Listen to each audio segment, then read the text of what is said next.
Good afternoon. It is Tuesday, the 27th of April, 2010, and the market's closed here. We had a pretty strong sell-off today, and yesterday I was saying that that the market remained strong as well as long as we remained above 118.50. We really didn't have much reason to be concerned. Well, we're right down to that level on the S&P 500.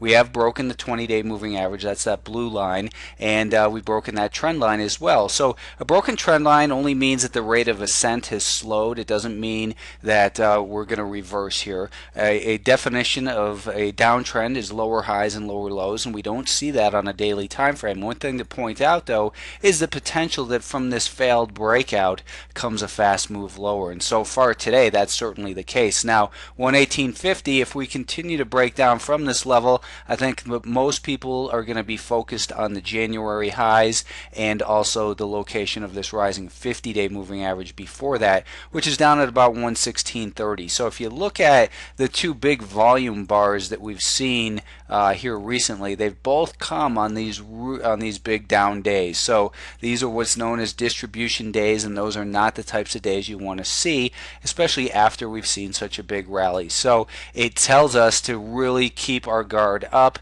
We've been looking at that 61.8% retracement level. It's not a magnet necessarily. It doesn't mean that the market has to run up and hit that level. To fall short of it is really no big deal. What we have to do is listen to the message of the market each and every day.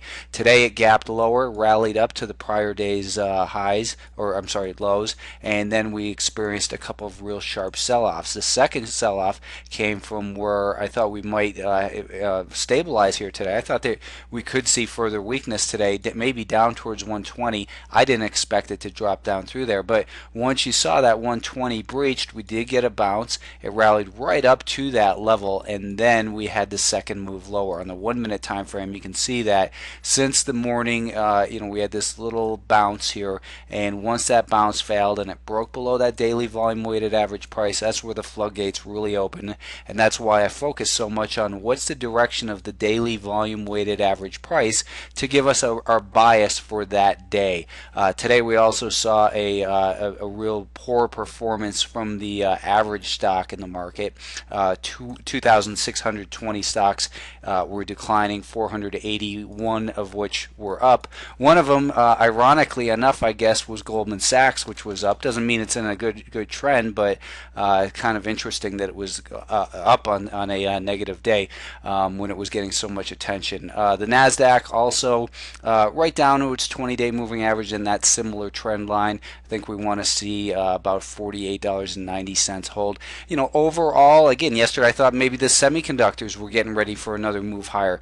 They gapped down at the open today, and you don't buy those gaps lower. It found resistance right at the 2-day volume weighted average price, and then continued lower and below that daily volume weighted average price all day. Financials were also in trouble. If you're looking for strength, look to gold. Gold broke out today. It's past the highs of the year, and on a weekly time frame we can see this inverted head and shoulders pattern that I'm drawing on the daily time frame a little bit more clearly here on the weekly.